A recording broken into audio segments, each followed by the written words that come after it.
survived 1000 days in Minecraft. I turned a once empty world into a beautiful and thriving base. And this is the full movie of my adventure so far, which you can binge through or have it running in the background while you're studying or sleeping to support me. I hope you enjoy. I'm starting out in a brand new survival world with my first goal of building a beautiful starter house using some of the new 1.19 blocks. We start in this magical jungle biome and I can't wait to find out what else this world has to offer. And then I was creepily stalked by a horde of chickens until I realized I had seeds in my hand, which they love. First I will get myself all the basic tools like a pickaxe and a shovel. So I found this huge ravine and there's going to be lots of resources in there like iron and coal. Before I start my journey to find the perfect starter base location, I need to gear up. And now that the sun is going down, it's time to get myself some wool so I could sleep. And because I only managed to find 2 pieces of wool, I spent the first night hiding from mobs. And after doing a bunch of random early game stuff, it was time to build myself a shelter at spawn. We can safely spend the night at this beautiful campsite. Cooking food on the campfire doesn't cost any fuel. Now that it's the next day, I'm going to grab all my stuff and set out on a crazy adventure. Also, there will forever be a fish on the roof. Which means it is time to get the most important thing in the entire world, the chest boat. You can store all your stuff in this chest boat, so I can have a chest boat in a chest boat. I also got myself a pet parrot and named him Perry. And after Perry and I crossed the ocean for literally 5 seconds, we came across this sunken ship. And then I used the map to track down the treasure, and after a lot of digging I finally found it. And it had some pretty good loot, including my very first diamond. That's kinda groovy. It didn't take long for me to come across a beautiful mangrove swamp biome. Just kidding, I actually found this one. This biome is full of lush green trees and mud, which is actually what I'm going to need for my starter base. Look, it's a cute frog! Oh, he left. The ideal location for a starter base is a flat open area with lots of space to build. This swamp is beautiful, but not the ideal location. Plus the grass looks poop here. But right next to the mangrove swamp lies what I call the perfect place to live. A plains biome next to a little jungle. It was time to make an early game wheat farm and also some really nice iron armor. Because I'm going to need lots of blocks for my starter house, I went mining to get as many resources as I can. A lot of things went wrong, but all in all it was a really fun adventure. For real, I drowned. I also looted a couple villages and found my real life cat in Minecraft and I love her forever and ever. Also, chest boats are so OP in the early game. Now that I have iron armor and tools, I want to build my starter house. So I went into a creative test world and after many attempts I made the perfect house. And no, it's not the dirt hut. For this house I'm going to need tons of mud. And then I'm going to use wheat to turn it into packed mud and mud bricks. Those 2 are my new favorite building blocks. Another favorite of mine is the mangrove wood, which we can even grow in the water. And I'm also going to use another wood type, which is jungle. You will see this block palette looks awesome. Now that I have the main resources for the house, I need to find a good location. I'm going to claim this hill and flatten it out. I even had to expand the hill because it was too small for my build. This is gonna get serious.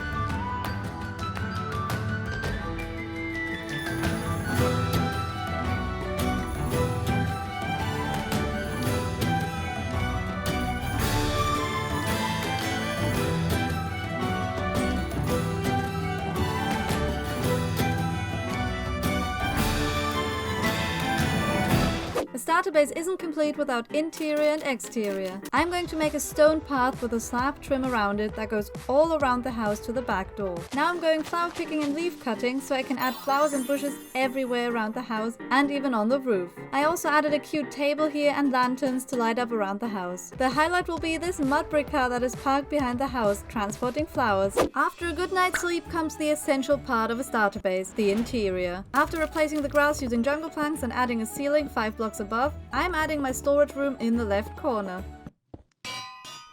I'm separating this floor using a mud wall with a nice arch. Definitely not me smelting iron in the car engine. On the other side, I'll add a nice early game super smelter and a lovely kitchen area. I also made a cat tower for this sweet girl. Now let's place a block here and go up to the second floor. I added more storage and decoration here, including a home for Perry the parrot. Gotta separate him from the cat. The other side looks gorgeous as well, with a ladder going up to this part of the house. This is where my bedroom and secret hideout will be, including a map of my area. Once I get leather, that is.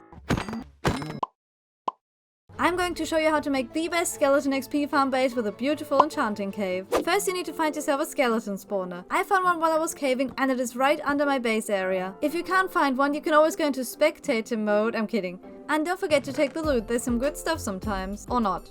I watched the Skeleton XP farm tutorials by Cayman and there are two simple variants. One that is super easy that you can make on day 1 in your world and you only need 5 pieces of iron. The second one requires you to go to the nether and pick up some soul sand, but the skeletons are a one-hit kill. I'm going to make the second one because I found some obsidian in a ruined portal chest, so I don't even have to find diamonds to go to the nether. Although I do have 1 diamond. I spawned in a soul sand valley, so I had an epic battle with the local inhabitants, but at least I didn't have to look for soul sand. All this effort of going to the nether for 1 single block. I gathered all the materials needed for the basic farm design and I made my way back down to the skeleton farm. First I will make the basic farm design and then make it look like a pro builder made this. I'm digging out 4 blocks on each side of the spawner and 3 blocks up and below. Now we have this nice square. Then we can make the skeleton bubble elevator, which is where the soul sand is needed. Let's go 23 blocks up and 22 blocks down. This is the kill chamber for the skeletons. That name sounds kinda awful, so let's name it the bone room. Let's do the test and see if the bubble elevator works. Now I can break the torches and let the skeletons spawn. Look how many we have already. But to dig out a huge cave and build an insane enchanting area and a storage room, I need enchanted diamond tools. So I need an enchanting table to make an enchanting table area. Let's go. First I spent hours mining diamonds on deep slate level until I had enough to make diamond tools and the enchanting table itself. Meanwhile above ground, I'm growing sugarcane along the shore and sacrifice these lovely cows for the greater good. I genuinely feel bad.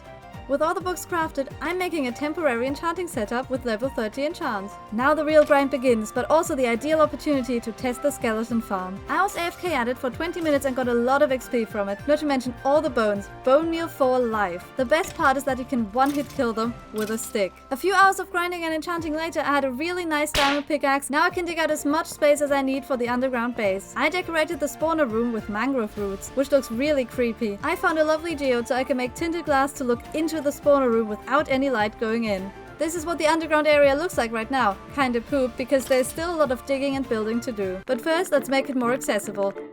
To get up and down to the XP farm easily, you can make a simple bubble elevator or ladders. I also built a lush gazebo on top so I can easily recognize where the way to the spawner is. I didn't have enough moss, so I made a stone roof first and then used bone meal from the skeleton farm to spread moss everywhere. I also made a beautiful drip leaf table inside, a lovely addition to my starter area. Now I'm going to build a lovely underground base around the XP farm. But why do I need another base when I literally spent hours building this beautiful starter house in my first video from this world? Because of this guy. He took my house hostage, so until I get a good boat to make him leave, I need a second home underground. First I'm digging out more space for the bone room with beautiful mud walls. It has some storage for more skeleton loot next to the bubble elevator. I also decorated the walls with azalea leaves and I put red and green glass over the elevator so I know which one to take to go up. Now I'm going to make an entrance to 2 more rooms here. On this side I'm digging out a small storage room. I made a cute bunk bed in this corner and a nice display of the farm drops, and in that one I have more bone storage and a bow practice area so I can train to beat that creeper on my roof. Right here in the middle I want to put a real skeleton in an enclosure. We have plenty from the spawner, so getting one should be easy. I just need to get one to follow me into the storage room and then I can put it into a boat. It can't shoot me in here, which is perfect. Now I just need to name tag it and break the boat, and then we have our own skeleton pet. And next to it I will display some real skeleton armor. I love this room. I'm going back to the spawner room because I will make an amazing enchanting cave here. For that I will need all sorts of resources such as stone, mossy cobblestone, tuff and andesite. Also amethyst crystals and calcite. Then to decorate it I will need a lot of lush water plants like drip leaves and azalea leaves. First I'm digging out a big enough room to build it in so that the window to the spawner room is next to it. I'm going to texture the walls mixing all sort of stone blocks and moss together. This is how big the cave is going to be.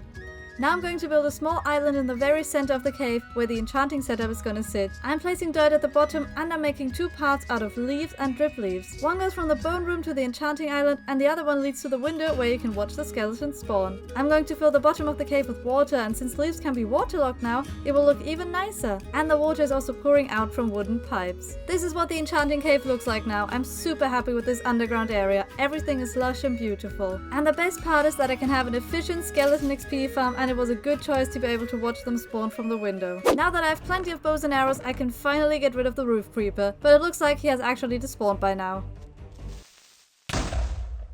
I'm going to build a beautiful mangrove barn with a little surprise inside. First I want to find a location for the barn. It needs a lot of space to fit large crop fields. I think next to my starter base here is perfect. But I'm going to have to terraform this area, so I have to get a lot of dirt. Now it is flatter and wider, so the barn is ready to be built. At least so I thought, because I hadn't only ran out of mangrove and mud, but I also needed materials that couldn't be acquired in this world. I would have to go below, and not in a cave, but into the nether. First I'm going to grab some quartz. Getting lots of it fast should be easy. But I also need warp blocks for the barn roof. These biomes aren't exactly common, and I only have a crimson forest here. So I picked a location and started exploring. One false move and all the progress I made grinding out enchanted tools will be for nothing. But as I was about to give up and change my roof to something boring, I saw something green in the distance. Finally I found the warped forest. Just in case you were wondering, I didn't die on the way back either. Now comes the grind for mangrove wood, but with an enchanted axe this should be easier now. Let's start with the foundation of the barn, a 9x13 area. I'm going to mix stripped mangrove wood with planks, but I'm also going to use some netherrack, but only close to the bottom where the build is more worn down. After 4 layers I'm going to add a nice jungle wood trim around the entire build. At the front side of the barn I actually want to build a spruce store. But this side here will be left open because I want to attach a windmill to it later on. On top of the stairs I'm going to place more mangrove wood, but no more netherrack. I'm also going to add a window here above the door with a little wooden crane. But then I ran into another problem.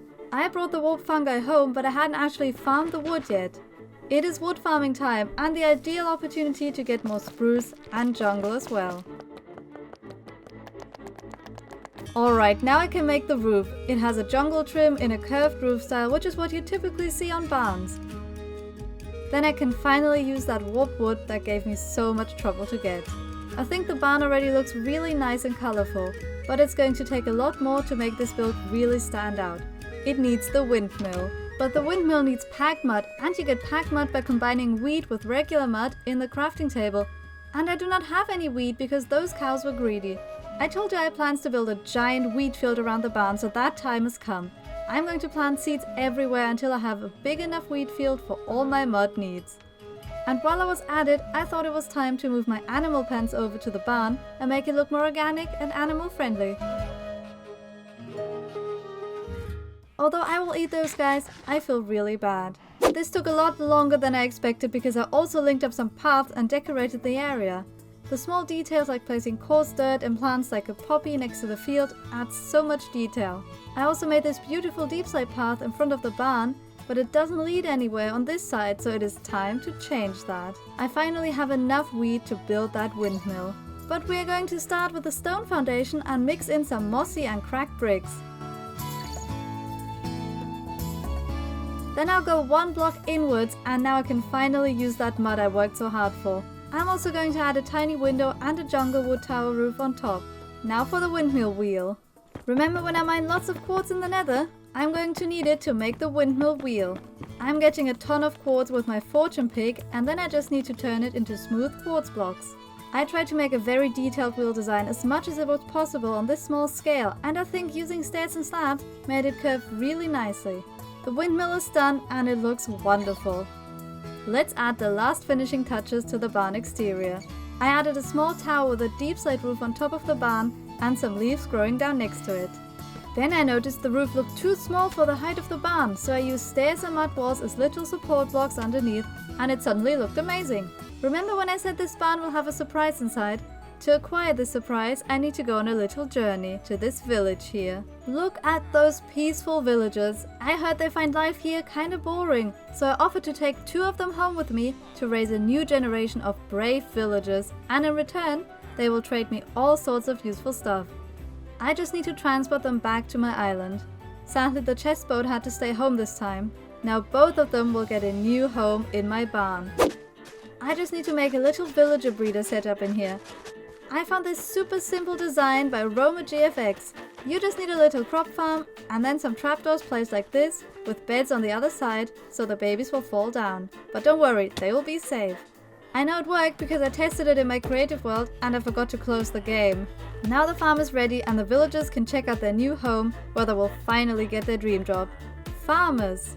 Now we can let them do their thing and hopefully we soon get to give more villagers a home here. This windmill barn looks amazing now that it is finished.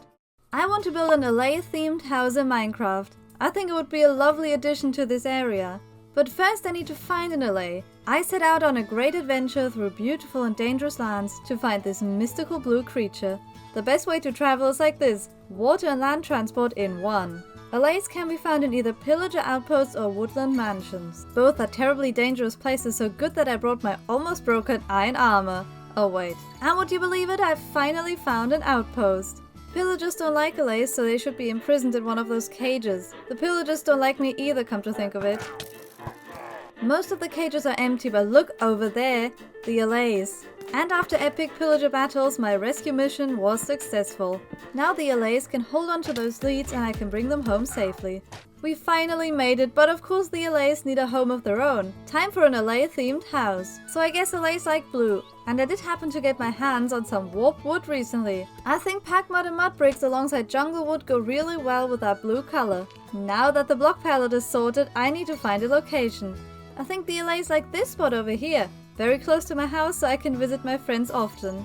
It just needs a bit of terrain work, but this is the perfect location. Now it is flat enough and mobs won't get up here either. And now I just need to get the resources for the house. Luckily I had most of them in my storage already, but I didn't have much warped wood, so I quickly chopped down some nether trees. In the overworld of course, because the nether is the nether, you know. The build itself will be made of 3 parts. Let's start with the left one, a simple but beautiful house with mud walls mixing both variants and a lovely warped roof with a jungle trim. And a nice chimney as well. Notice how I used jungle wood to decorate the windows? Always a nice trick to spruce up your builds. Okay, now for part 2, a lovely mud tower using the same colors. How about we also use light blue wool for a little flag on top? I think the LAs love it. It's already looking really nice. I would definitely live here. Yes, I know this isn't for me, LA. Time for, you guessed it, part 3. After this build is added, the house will look lovely. I'm going to bring this wall at the front out by 1 and add a tiny roof above. I'm also going to add a lovely little tower on top complementing the big one. Oh yes, this is what I call an LA house.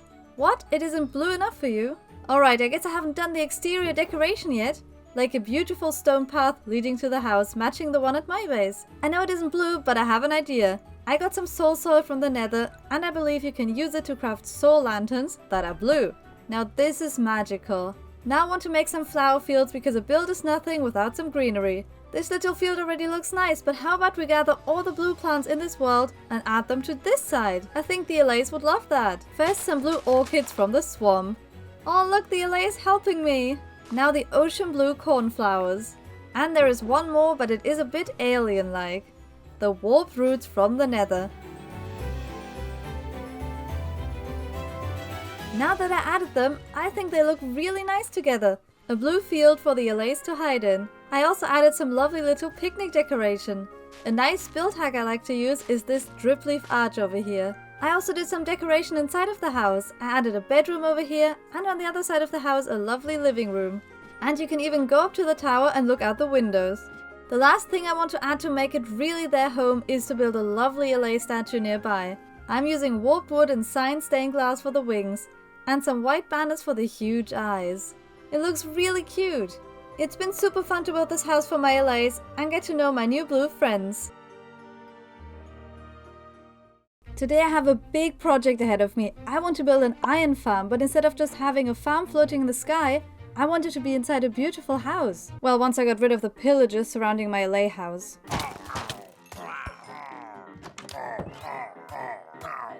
So the first thing I did was go to a super flat creative world and try to design a farm, which didn't really work out because I've never made an iron farm before, ever. I even said please to the villagers, but they didn't want to cooperate at all. So I followed a tutorial by more things and made this really small and simple design. Now let's go back to the survival world and find a good location to build it. As always, I had to get a lot of dirt to terraform the land, so I traveled a bit until I found an area I won't need so I can destroy it. This is a good enough amount, right? I think I'm also going to need lots of coarse dirt later on because I use it for paths and flower beds. So I extended my trip and searched for a mega taiga. Look at this amazing biome. There's something really stunning about walking underneath those giant trees. It's like walking under coast redwood trees, the tallest trees in the world. Yes, I just went to Wikipedia to look that up. No more tree lessons, let's get some of this fine coarse dirt and some fern. And now I just want to get back home, the wilderness is just too lonely. So let's get back to our friends, the Allays. I also want to name them something cute, like Blue and Jewel, the two blue birds from the Rio film. You know I love them burbs. Yes, I said burbs. Speaking of friends, I also have a lot of villagers in this barn. And my door's missing. Zombies. So how about we enslave 3 of those villagers to work in my iron farm? I know that's not very nice, but as long as we don't let them know that it's bad, they will have no idea. Well, not until it's too late. So then I crafted everything for the farm. It's really not that much, and this farm is going to be one of the most useful farms ever. First up, I'm going to make a small platform using the dirt I mined. I'm going to leave the terraforming for later when I work on the house. I'm going to pillar up and work on the redstone circuit first. It's a simple redstone clock that will move the piston up after a few seconds. Then I'm making the villager room. These guys are going to get their own bedroom and workstations too. Now we just need to convince them to move in. And what better way to get them to do something than to invite them to a fun roller coaster ride. Come on, don't be so stubborn. This is gonna be fun! Villagers are literally the most annoying creatures in this whole game. They are so frustrating. You 3 will be the chosen ones. Don't be jealous, you guys. I have plans for you too. Now let's get this ride started. Everyone fasten their seatbelts. Just kidding, there are none. Let's go! And we have stacked villages now. Wasn't this an amazing ride? I'm sure you loved it. You know what else you're gonna love? This beautiful place in here. This is your new home. Forever. Poor villagers, but I hope they can forgive me if they see how helpful they will be to me. Before I tear this down, I want to ride it myself. And let's go. Now this is what I call fun! Now that they are in place, let's quickly build the rest of the farm, which is the kill platform for the golem with a nice bucket of lava straight from the nether. Well, this was easy. The people who think moving villages is frustrating don't know how to be a pro Minecrafter.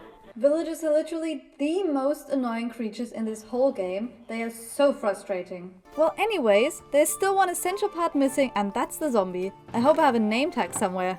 Found it! Now let's wait until nightfall and then the real fun begins. Wrestling mobs while trying to catch one. Come on, little zombie, you get to groan and grumble at villagers. Now don't tell me you don't want that. Please, can you just go inside? Sorry. And there we go. Now let's just give her a name. Zoe the zombie. I kinda like that. Of course this farm needs testing. Once I flick this lever, Zoe will be pushed up and down, so the villagers see her for a second and get scared of her, which spawns a golem. I just hope I did everything right and the golems won't spawn on the ground. Look, it works! Our first iron. Let's go! So while this farm is on trial mode, and if it fails or burns something important to the villagers, let me gather some more resources for this massive house that will go on top. I've really fallen in love with the mangrove and mud blocks, so they will be a huge part of today's build again. Who's ready for some grinding? My tools aren't.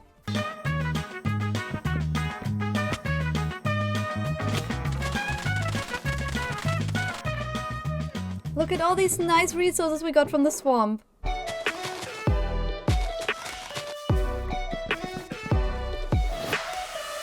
It's a vibe. Alright, now that the main resources are gathered, I just need to get some random blocks for decoration like leaves and flowers. Good that I have lots of poppies at the iron farm. I'm also going to need deepslate and copper. I mean, I know how to get deepslate, but where would be the right place to find copper? Well, good that I don't need to find out because there's lots of it in my mine entrance. Literally the only ore I didn't mine. Then I spent a few years AFKing for copper because that's how long it would take for it to oxidize outside of Minecraft. And now I have some nice green blocks, or blue. People can never decide. I also gathered all the resources in the meantime and they perfectly fit into these chests, so why don't we just get started? This area is gonna look amazing soon. First, let's finish the landscape around it though.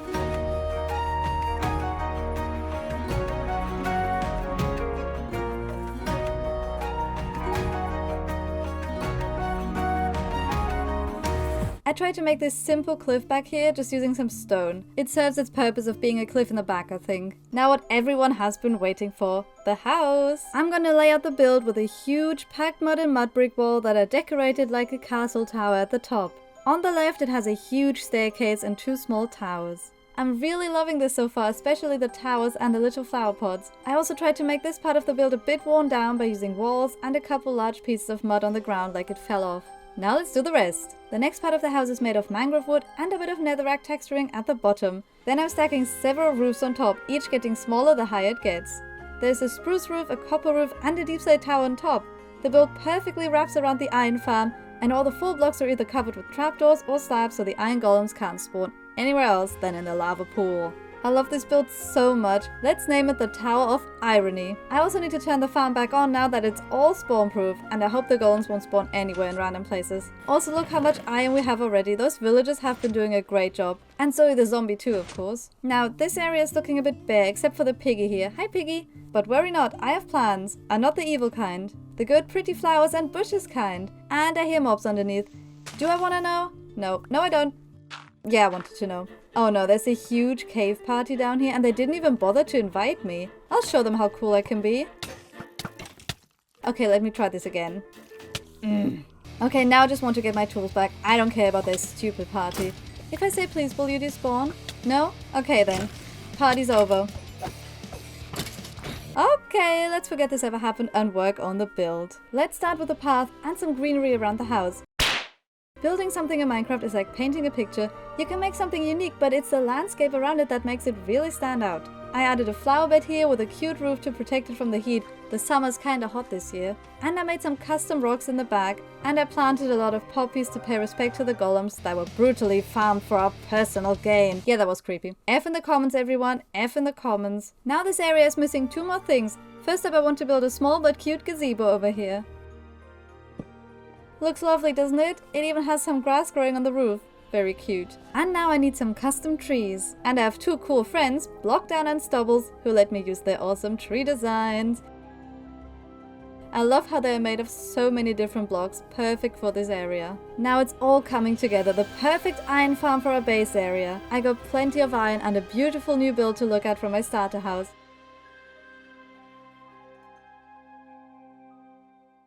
What is one of the most colorful building blocks that can even help you to get netherite? It is wool. So today I want to build a beautiful sheep farm here in my lovely base. I think sheep farms are important for a variety of reasons, like how all the different wool colors can be used for building.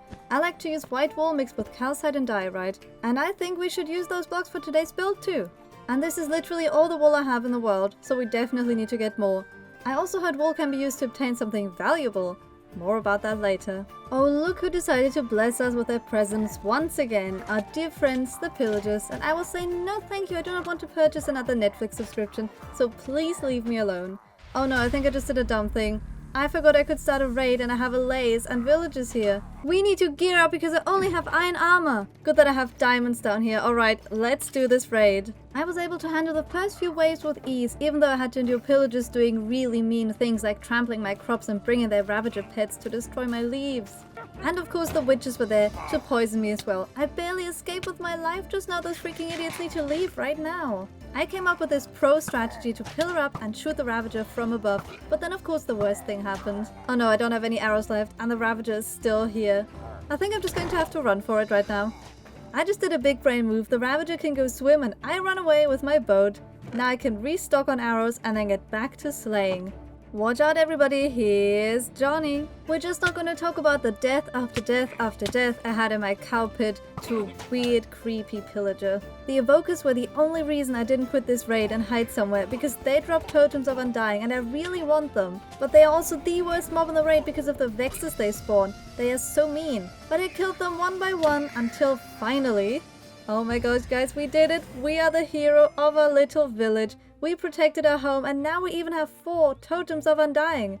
There's some damage to the base from the ravagers, but it isn't that bad. I thought this was gonna be a chill building episode today, but I was so wrong. Let's see what else is gonna happen today. Now back to the sheep. But let me show you my current manual sheep farm.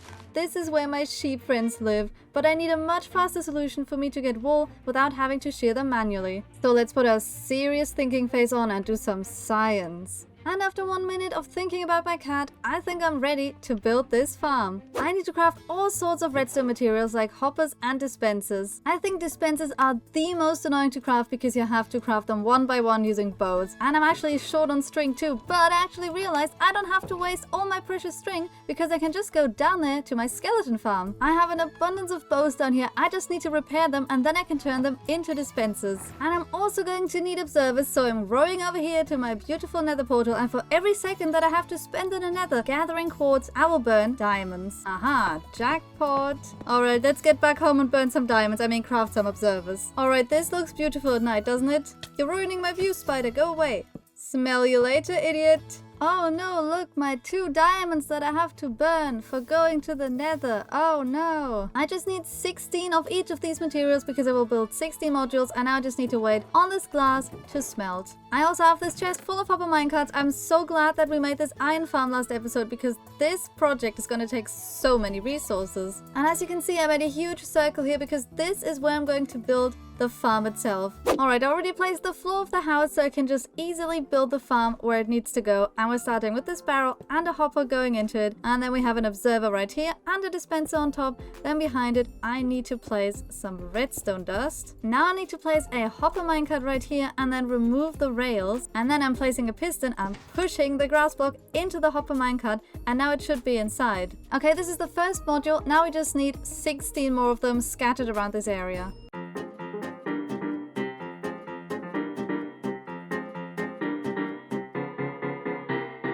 And there we go, all the 16 farm modules are built. Now I need all the 16 colors of dye. I think I can get most of them from flowers, but there are some exceptions, like getting some brown dye from cocoa beans and green dye from cactus. And then I traveled back and forth from the sheep pen to the sheep farm until I had all 16 of them in place. I dyed all of the sheep and grouped them with the matching colors together in their modules. It looks wonderful, doesn't it? I'm gonna visit my beautiful iron farm and then help myself to some free iron. Now I can craft tons of shears and then add them to the dispensers over here. Shears are in place and the farm can run. But to build the ultimate sheep farm, it takes a lot more than ugly farm modules on the ground. It needs a beautiful house and space for a shepherd to live. I already planned out the build, and you already know it uses white wool and calcite, but I'm also going to use dark oak. And while I planned out the build, I didn't realize it's the one wood type I don't have. I don't even have saplings. So I went on a little adventure and found the cutest dark oak forest on a little mountain. I got the saplings, so let's get out of here and start grinding. I have all the wood I need now, so please like the video because if this video gets 200 likes, I will get myself a pet creeper. For this build, I also want to use packed mud and mud bricks, so off to the mangrove I went. I think I don't want to destroy this place too much because I might build here one day. And now I just need to combine it with wheat to get the beautiful mud colors. Now that that's out of the way, I also need to get tons of wool colors. It only makes sense to use wool in a wool farmhouse, am I right? And what a coincidence, I have a farm that gives me wool. And while I waited for the sheep farm to produce more wool, I AFK'd at my skeleton farm to get some sweet XP so I can enchant my diamond gear. And just like that, I have enchanted diamond armor. I collected all the blocks I need, so let's start building something amazing. First up, I just need to fix the ground around the house because it's just a hole. But then I started working on the first floor that has many dark oak pillars with a lot of wooden detailing. I filled in the rest with a mix of packed mud and mud bricks and jungle planks. I'm just gonna add some leaves here and there for some nice color changes, and of course a flower bed because every Sev build has flowers. And greenery is everywhere now. First floor done, it looks so hideous without the rest on top, but before I get to that, I need to light it up on the inside because creepers and glass doesn't go well together. I also decorated the farm modules using dark oak and I added some wool so I know which color is where. Also look at this nice rainbow carpet. And in here I'm gonna store some more shears, and behind the trapdoors I have access to the dispensers. And now comes the second floor with more dark oak, and now I can finally use that amazing block combination of calcite, diorite and white wool for the walls. I had this cool idea of using different stained glass paints for the windows because of the colorful wool we are farming down there. Yeah, that looks really cool, doesn't it? On this floor I need to do some really epic interior later, but for now it is torch spam time. This should be enough, right? You may have noticed there's this huge open space right here. There's nothing going on, it looks hideous. So I thought I should put a big boy tower right here.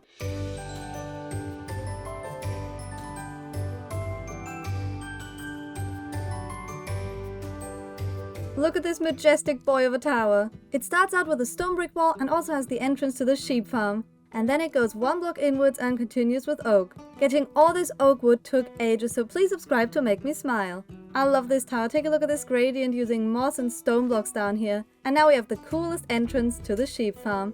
However, this build is missing the most important feature of all, the roof of course, and I have something special in mind.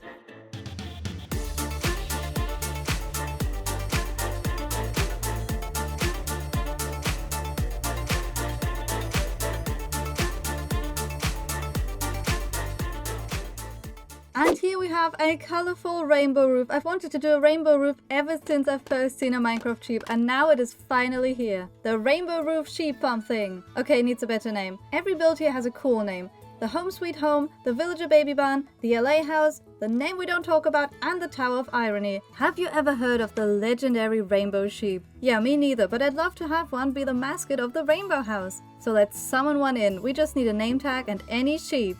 And I'm out of name tags. Looks like I'm gonna have to go and find a dungeon. And then I did what every smart Minecrafter would do. I dug straight down until I found a spawner. Well, look what we have here. But in reality, we're all here for the beetroot seeds. Back home we go. I also found this music disc in the dungeon, so let's go and try it out. Why is he dancing? This is the worst music ever. Be gone. Okay, I've got the name tag ready. Now we just need one sheep. You will be the chosen one. Come here, my friend. And here we go, an awesome color-changing rainbow sheep. I'm gonna name you Chameleon. And Chameleon needs a lovely home right in front of the farm where he can have a wonderful life.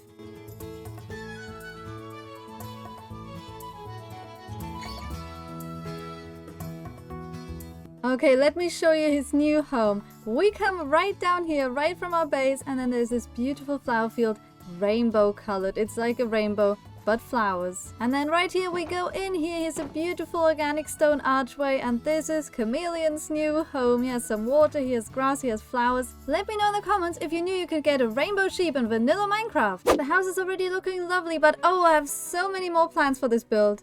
Because up here we have a whole floor to decorate, so how about we start by separating them into different rooms. And the rooms are in place. Now let's do some wool-related interior. Let me give you a tour of the interior. I also brought my tour guide, Mr. Chicken. Come on, Mr. Chicken. This is the first room. There are so many colorful banners and carpets, dyed leather armor, and a lot of storage for dyes and banners. Then we have this small room here. This is my favorite one because this one just holds a spinning wheel. I went to Google to look up Minecraft spinning wheels and it was the first image I saw. And I love how detailed this is. Now there's one thing missing though, and this is where Mr. Chicken comes in. Let me just break the floor and drop Mr. Chicken down and then connect the lead, and now the spinning wheel is perfect. But of course there's a third room, and this one is the bedroom of shepherd villagers, because of course wolf farms need shepherds so we can trade and get some emeralds. And since I turned the entire first floor into a lovely home for them, let's move 2 or 3 of them in, shall we? I just have this problem of the villager breeder being extremely full. There's no way I can get them out of here. Let the frustrations begin. Oh my gosh, I finally got one. This took hours. Now he's just scared standing in this corner. What's wrong with this guy? Great, he decided to become a fisherman. No, you're supposed to become a shepherd. Okay, I made them change their mind about the job, and now they're shepherds. Look at those happy villagers. And I did some amazing trades, and now I have lots of emeralds. But I told you, wool isn't just useful for building and making villagers happy, it's also useful for getting an upgrade to my diamond armor. How about we grab some wood and some wool and head over to the nether? If I don't come back, Mr. Frog, you inherit my island, okay? Okay, this looks like a perfect place to dig a staircase straight down. Okay, I've got all the beds in the chest. I put my tools there too, just in case I die. I've never done this before. This is gonna be creepy. Okay, bed is in place. Let's see if this works. Oh, sweet netherite. We've got our first netherite of the world! And after exploding tons of beds and never getting close to dying, I got this much netherite. Look at that, 25 ancient debris. Alright, home sweet home, now we can finally use that netherite on our armor. Wait, what is that over there? Okay, what is this? Throne of His Majesty, King Pogger Frogger? What a cringe guy, he just stole my island just because I went to the nether. I guess I'll keep him as a pet, and now back to the netherite. And after a bit of smelting, we have 25 netherite scraps, which we can combine with gold to get netherite ingots. Imagine grinding for hours for just 6 netherite ingots. That's Minecraft, am I right? Now we need this one here. Let's go ahead and put all of this netherite on my armor and some of my tools. Well, look at me now, I'm all geared out and ready to conquer this world. Today I didn't only build an insane sheep farm and turned the wool into netherite, but I also made an epic new friend. And a not so epic one. There is one item in the game that can get you unlimited diamonds, food, enchants, and building blocks. It is emeralds. So today I want to build an insane emerald factory here in my lovely base. What is the best way to get emeralds fast early game? Ignore my not so early game netherite armor. Melons and pumpkins. So how about we just farm them manually here on my little pumpkin patch? I'm kidding, of course. I want to build a massive melon and pumpkin farm right here that is so big that we will all drown in melons and pumpkins. So off to a creative world I went, where I spent hours being frustrated at redstone but creating something genius at the same time. With the help of a tutorial by Cayman, of course, because he is more big brain than I am. For now. You can really tell I love redstone. But seriously though, redstone is actually pretty cool and I can't wait to show you what I created. But for now, we just need to gather all the redstone components. And to craft them all, I need to get lots of materials. The first adventure of today will be to go to my iron farm and collect lots of ingots. Now the actual adventure will be to go to the nether and collect some quartz. And while I'm here, I want to get some glowstone. Oh my gosh, this is so bright. I left the nether, got lots of good stuff, and of course now it's creepy and nighttime. Let's run away home. Have you guys ever noticed that the quartz ore looks like raw meat and the quartz is the bone? Yeah, you're welcome. I also need tons of redstone dust, so I went down into the mines to find some. I also grabbed some gold while I was down there because I needed for rails. As you can see, I needed tons of observers and rails, and I underestimated how much redstone I need. Quickly, the many stacks of redstone dust turned to just 30 pieces. And because I refused to hit the mines again, I had to think of another plan to get the dust I need. And then I had a big brain idea. Let's make another farm so I can make this farm. Smart, am I right? This farm is going to be a witch farm, and I actually had to go mining again because I was a few redstone dust short. Again. At least this time I only had to find one ore of redstone dust, and with Fortune 3, it gave me a whole stack. Let me tell you why chest boats are so OP. I can't carry all the materials for the farm in one go, so I will put some of them in the chest boat so I don't have to go 3 times. But just getting a chest boat isn't enough because I just need my whole inventory for minecarts, so we need another plan. And it involves this guy down here, Mr. Donkey. Hello there. I believe I can put chests on him. And then I can put stuff in there. Right now you're witnessing the coolest way to travel in Minecraft. And now I can finally head over to the ugly swamp because I believe there has to be a witch hut here somewhere. I found the witch hut and there is the witch. Let's take care of her. And I also brought some fish because there's always a cat here. Here, kitty, kitty, kitty. We have ourselves a cat who likes to stick her head into the grass. Have you guys ever tried lily pad jumping though? It's the coolest thing ever. Subscribe because that was pro. Also, guess what? I forgot to bring the most important thing. The redstone. I got everything now. Let's build this farm. I'm using redstone in a farm so I can farm redstone with the farm so I can craft redstone components to use in another farm. Minecraft is confusing sometimes, isn't it? For this witch farm, I followed a tutorial by Lazy and Farms, and it's a really simple design. The witches spawn on these platforms and then the trapdoors open and flush them down, and then they get crushed to death by a lot of minecarts. And I was AFK at the farm in a box in the sky, and this is how much stuff I got. And this is the redstone I got after 1 hour of AFK, and I also got some cool gunpowder and sticks. I also needed 1 single piece of packed ice, but I was in luck. The wandering trader was right outside and he sold blue ice. This just saved me an hour of traveling. And now I finally got all the materials for the melon and pumpkin farm. This took ages. Now I'm gonna work on the land so I can build the farm on top.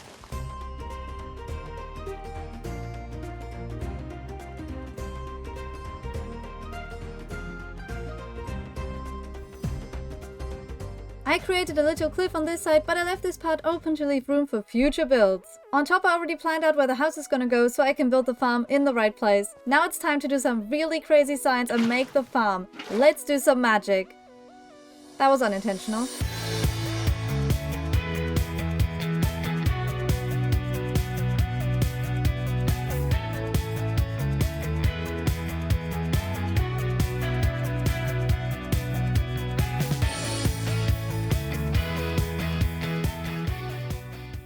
This is an absolute giga chat of a farm. It has 4 farm modules stacked on top of each other, and this is Ilmango's design, by the way. But then I had to design something myself. The collection system, which is this mess of hoppers and water right here. I had to find a way for all the items from the 4 farms to go into the same chests. So I made a mess. But the cool thing is that it works, because I also hooked this mess up to an item sorter. And as you can see, it is working. We've got melons and pumpkins all nice and sorted. Biggest redstone project I've ever done. And it's a success! Last episode, I said if the video got 200 likes, I would get a pet creeper. But we only got 100 likes because my channel is small as this tiny potato. But I really want to get a pet creeper anyways, so let's just go ahead and do it. But to keep a green boy as a pet, I need to have a name tag. So I have a good idea. I'm gonna go fishing, which is going to be very ASMR. I've just had insane luck. I only had to fish 3 times, and the 4th time was the name tag. Now I just have to make a little enclosure for this guy. And now that the sun is setting, I quickly need to make a way for the creeper to walk into the house without blowing it up. There's literally a whole zombie apocalypse spawning here, but I don't see any creepers. I finally found a green boy. Now I just need to get him to follow me into the enclosure. And he couldn't have done that before I gave him my last name tag. Let's try this again. Okay, he's in, not the zombies. Big brain idea. I'll just let the zombie inside there burn to death.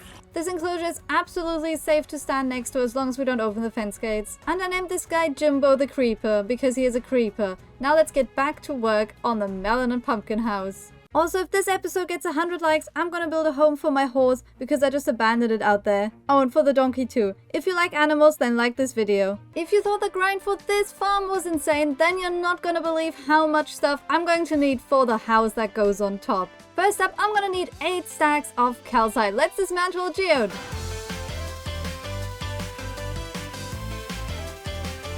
And someone took my boat hostage, how rude. Let's farm some trees.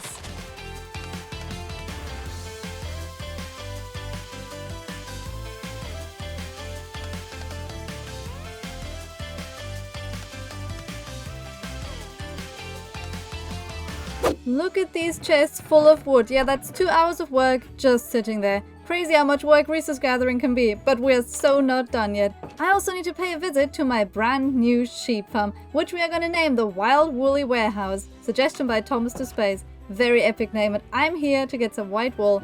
I hope this is going to be enough. I want to go on a really dangerous adventure now, because I decided to use some different building blocks in the house that I have to find in the world first. Let's head out into the wild. I started traveling across the ocean, through the jungle, through a desert, and then finally, after I was about to give up, I found the mesa biome. And the first thing I need to collect here is this wonderful red sand. And then I also need to grab some of that red and orange terracotta.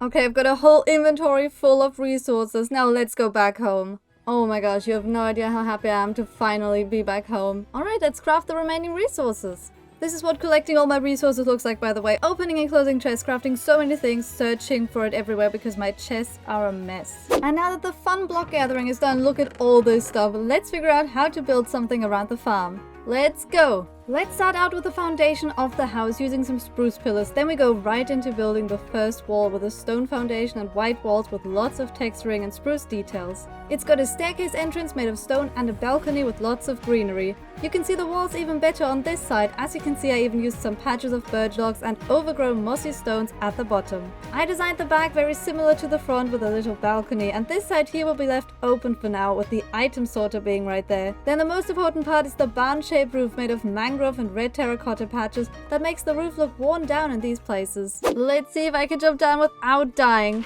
Pro Minecrafter.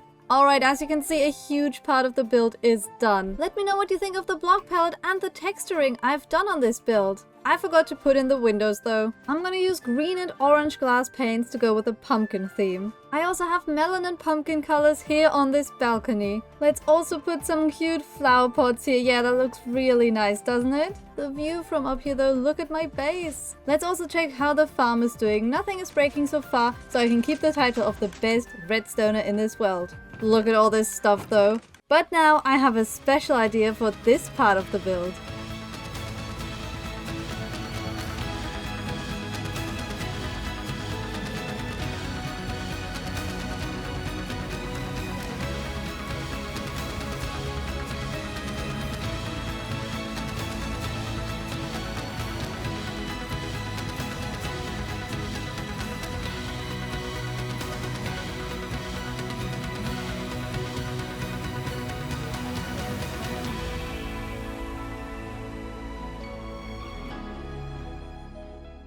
The melon and pumpkin farmhouse, everybody. Name suggestions are appreciated. Take a look at this beautiful build. And this here is where I'm gonna access all my chests. It looks like a little market stall. Then out here I have a cute path, lots of greenery, and a manual pumpkin farm. Look at those little pumpkin builds. And let me show you one of the coolest build hacks. Okay, so what you need to do is place an armor stand here and put a carved pumpkin on it.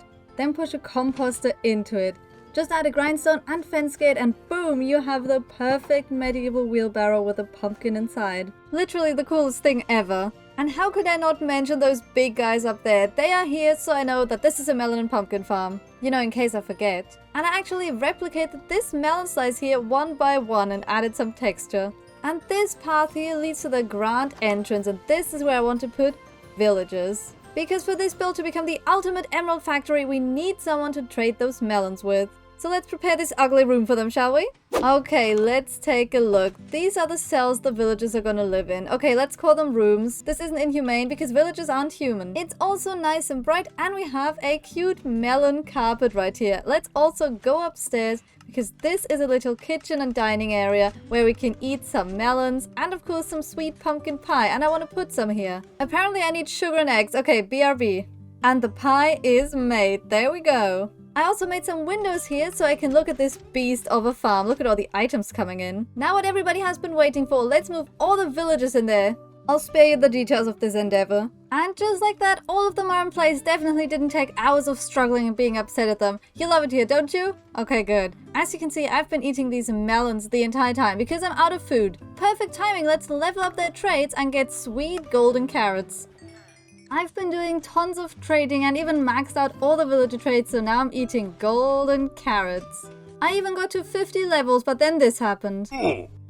Yeah, I'm an idiot. Let's ignore this though and check out all these emeralds. I just had a really cool idea. This build only shows that this is a melon and pumpkin farm, but this is also the ultimate emerald factory. So let's add a little something to this area. And this is my idea. I want to build a truck loaded with emeralds near the factory like it is transporting my emeralds over to wherever they are needed. I also have a similar truck behind my first starter house, but this one only has flowers. I didn't only build an insane farm for unlimited emeralds, but I also got unlimited golden carrots at the same time. Today I'm going to build an epic elytra tower and a giant dragon skull in my base. The problem is, I don't have an elytra and I've never killed the dragon in single player Minecraft. So you know what we have to do. I've never made it to the end in single player Minecraft, which means I'm an absolute noob. To go to the end, I need eyes of ender, and I only have 4 ender pearls and nothing to turn them into eyes. So let's go over to the nether, shall we? So I traveled and admired the lovely landscape. Just kidding, I spent an hour running for my life.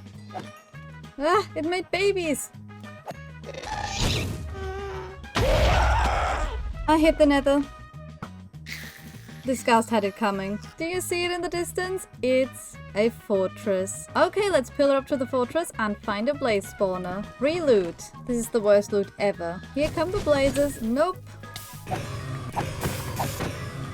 I think this is plenty. I can even use some extra for potions later on. Next on the nether shopping list are ender pearls. I could also painfully harvest them in the overworld, but why waste time when they spawn in the warp biome here? I already got tons of pearls. I think before we head back home, I'm gonna get myself lots of this warp wood. The nether is scary. Let's go back home. This just had to be done before I go back home. But so I don't just throw myself into the end and perish in some embarrassing way, I need to prepare. I spent some time at the skeleton XP farm so I can combine some of the bows the skeletons drop to make an OP dragon killing bow. I made a little target practice down here. I even hooked up some redstone. You'll see what it does. The trick to hitting the target is to imagine your worst enemy living in the bullseye. In my case, that is the evil ender dragon that wants to kill us all.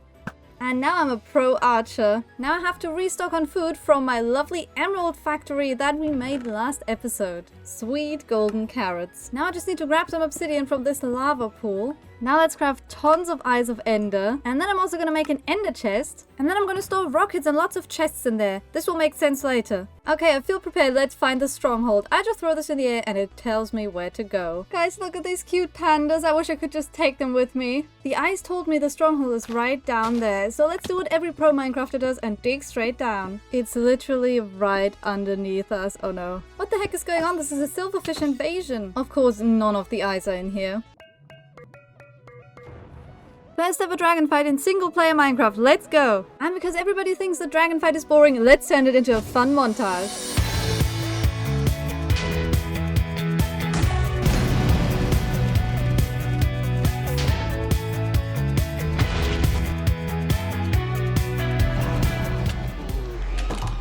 Oh no, if I die now, please Minecraft, let me do the bucket thing. Yes, we did it! The dragon is no more. We freed this world, and that means I'm no longer a survival noob. Well, now that I'm a pro gamer, it shouldn't be a problem for me to check out the outer end islands and collect tons of elytra and diamond gear. Not to mention all the shulker boxes. You got to be kidding me, I'm on a tiny island. But I see a ship. If you don't like and subscribe right now, I'm gonna fall into the void. Please do it. You should have subscribed, guys. I'm kidding, I made it. And here we are, let's raid this city. All I gotta do is pillar up to this ship and all the loot will be mine. Of course it is guarded by a shulker box. Hello there. Mind if I take your life from you? No? Okay then. There it is. The elytra. And I used the texture pack to make it look like bird wings. Also check out the loot. This is bad. We can't forget to take this guy here. So I started looking for more end cities and looted tons of chests and found so many valuables. I literally spent a whole real life day flying around the end, exploring the cities, and it was really chill. I never got close to dying. How I managed to do all of that? Well, remember when I put rockets and chests in my ender chest back in my base? Well, that was a big brain move. I used the rockets to fly around and discover more cities faster, and I crafted my shulker shells into shulker boxes using the chests so I could store more valuables. I'm such a genius. I think I did enough end raiding for today. Let's get out of here. And now that I can fly, I can just fly out of my tunnel. Our world just got a whole lot bigger. And just like that, we're home. Let me show you all the valuables I got. Okay, check this out. 7 elytras plus the one I'm wearing and tons of shulker shells plus so much good armor. I might be stinking rich now, but I need to flex it too. So why don't we build a massive tower and display all my valuables like the dragon egg? I also want to build something to remember my first dragon kill in single player, which means I'm gonna need tons of resources. And my beautiful pickaxe is almost broken, so let's combine some of our new pickaxes together to get something amazing. And let me just put mending on my sword. And a mending shovel. The 2 builds I'm making are going to sit on custom rocks, so I need to go underground and grab as much stone, andesite and cobblestone as I can carry. I can carry a lot more with my shulker boxes now. This is the huge area I mined out for stone.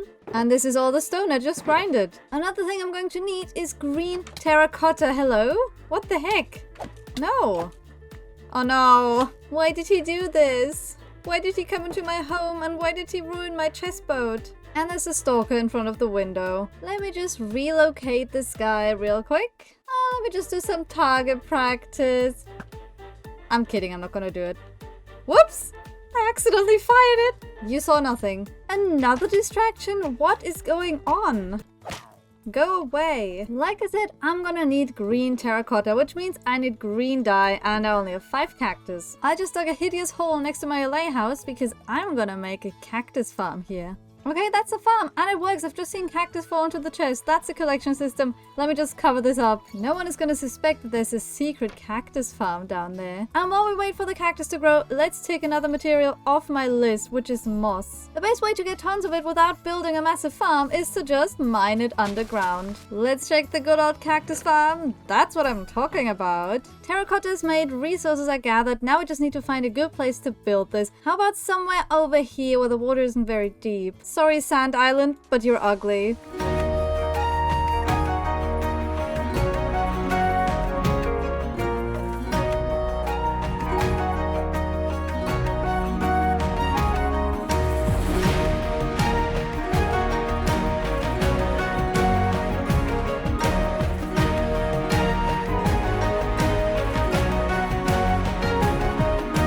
And here are my rocks. They look really cool, don't they? We have a really tall one and a small one. Now I think what the big one needs is a couple flowers. Now we've got lots of beautiful flowers up here, and I also planted some grass down there. Also in here is a huge dark hole. This actually looks so cool because you can't really see anything. I can see mobs. Now we want to build something really amazing on those 2 islands. On the small island, I'm gonna build a dragon skull to celebrate my first ever dragon kill in single player. And because it's a skull, it's gonna need lots of white blocks like bone blocks, calcite, and diorite. I need to clean up my storage, this is such a mess. Okay, here are all the blocks I'm gonna use. I even got myself some quartz to mix into the white block palette. Now let's build this dragon skull.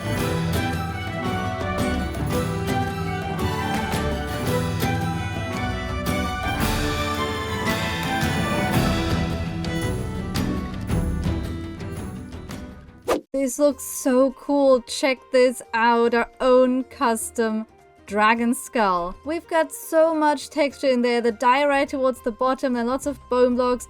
Even some chiseled quartz and some smooth quartz here and there. Ever since dripstones were added to the game, I wanted to use them as teeth, and now I had the chance. And then take a look at the eyes. They're still alive. And inside, I put some lanterns so nothing spawns. Maybe I should display something here. Okay, I've got a really cool idea. Oh my gosh, flying in and seeing the skull is so cool. This is like the coolest organic build I've ever done. Right here, let's place this. And then we add some black armor, the elytra, and a dragon skull. This is so cool. Looks like a little dragon outfit. And because I have a texture pack to make the wings look like crow wings, it looks like dragon wings now. That's so cool. I also wrote down when exactly the dragon fight happened. Let's just dye this and make it glow. This is perfect. I made a really cool dragon banner. Now this looks better, doesn't it? I added the banners, some flower pots, and a little end rod here. I also completely forgot to show you that I made a picnic table next to the dragon skull. Now we can leave this skull to rest in pieces and bones, and now we can get back to our big project of today. But before we do that, last episode I said if the video got 100 likes, I'm gonna build a stable for my horse and my donkey. And you guys actually liked the video 200 times.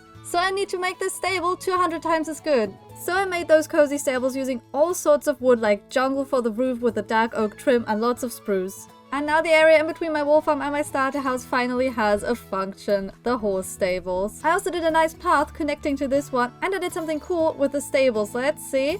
See, we can just walk in, but the horses or the donkey can't escape. I wish I knew where I'd left my horse though. There he is! I thought I'd lost you. Now let's dump him in the stables. Enjoy your new life, and if I use the shooting range, I'll make sure to not aim at you two, because nobody wants to eat horse lasagna. Also, if this video gets 100 likes, I'm gonna change my haircut on my Minecraft skin. Now I want to build a giant elytra tower on top of this island. I think I already have most of the resources for this build ready. I just have to go to the nether real quick and grab some crimson wood. I also went back to the end to mine lots of endstone. Now I just need to grab some more birch wood, and now I can fly back home. I'm so happy that I finally have an elytra.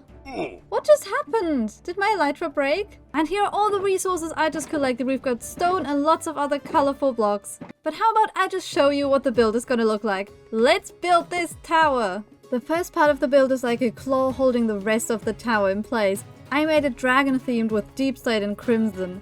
Then I continued with stone walls mixed with bricks and andesite. I made another deep slate trim at the top and a stone window in the front. After raising up the stone walls further and adding a wooden window, I added a tiny roof made of crimson wood. The next part of the tower is where I decided to use end stone blocks mixed with birch planks. I also added magenta windows because it's a typical end color. To finish off the tower, I want to add a grand castle roof using both crimson and mangrove wood. I also mixed in dyed terracotta to add texture. Then I had the idea to add floating towers to the side of the big one. They start off as floating islands and then transition into a tower build. It looks like they're magically floating around the main tower, just like how the end portals are floating around the main end island. And to get from one tower to the other, I decided to build little white clouds that you can use as parkour cores. It's actually really fun to do. I've been looking forward to adding the interior to the tower this entire time, and now I can finally do it. Let's do the most important thing first and add the dragon egg at the highest room in the tower. I put some black concrete below to make it look like the void too. This is so amazing, isn't it? I've already gone ahead and designed the other rooms. Let's take a look. Oh no, I died. Anyways, let's forget this ever happened. This is the first room I designed. It's dedicated to the dragon and the dragon breath. Now let's fly down here. I almost died again. Why? This room here is dedicated to the shulker boxes. They're all here on their shelves. I also put the crafting recipe here. This is really cool. I like this. And then there's a room you can only access from this trapdoor.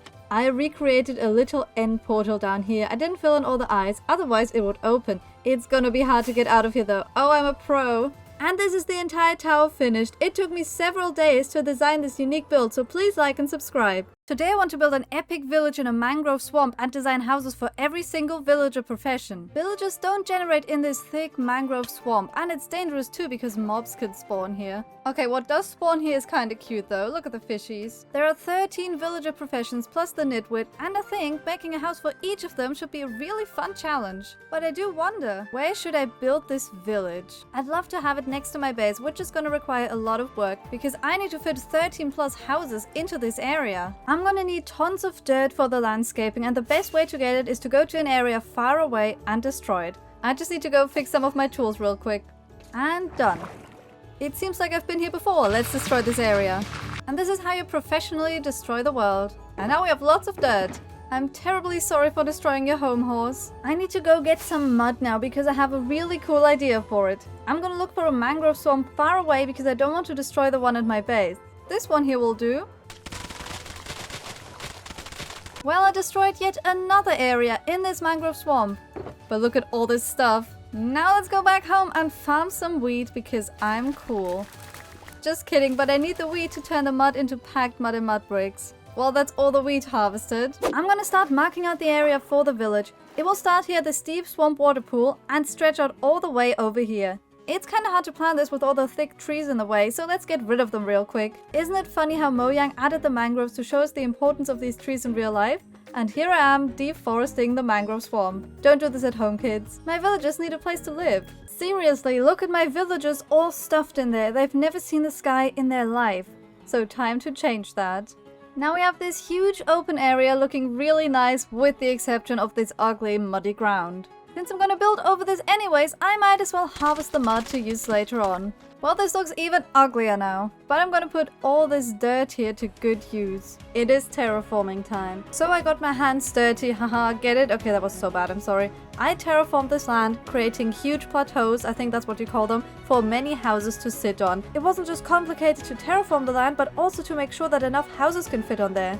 As you can see, I also made a staircase to my main base and I tried to make a path using packed mud and mud bricks. It's gonna help me to figure out where the houses are gonna go, like a house right here, then one over here, and then of course tons of houses spread all over this area. But I was thinking, this grass looks really terrible and it just changes color constantly. But there is one block that doesn't change color no matter what biome it's in. It is moss. So let's spread moss and harvest some great stuff at the same time, like those azalea bushes. Can you see the difference? This is so good. And I think the best way to get rid of all of this stuff growing on top of the moss is to water bucket it.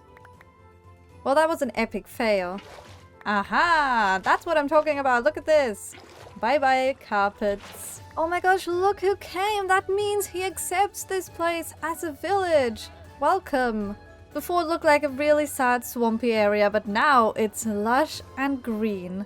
Yeah, I think I can work with this. Now what I've been looking forward to the most, the designing of the houses. And I thought what better way to build a village than to learn from the villagers themselves. Let's fly over to this village here for some good old villager architecture education. They aren't very good at building, especially because of their choice of materials. I mean, cobblestone and oak is so 2012. Not to mention their terraforming is ugly. But we can still take a thing or two away from this visit. Now I know what not to do. Then I went into a creative test world where I spawned in a ton of villages until I collected all the houses for the different professions to take inspiration from. Let me show you an example of what I did. This is the cleric's house or the church, and then I turned it into this build.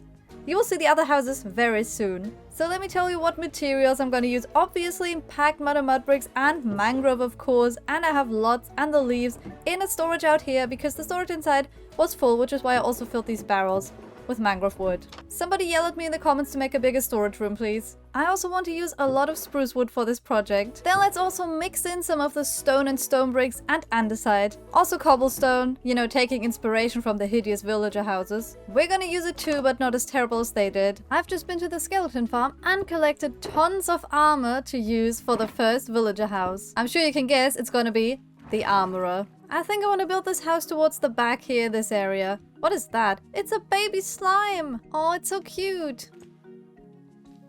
Oh, it died. No more distractions, let's build the armorer's house. The house itself is pretty small. It's made of mangrove wood and spruce.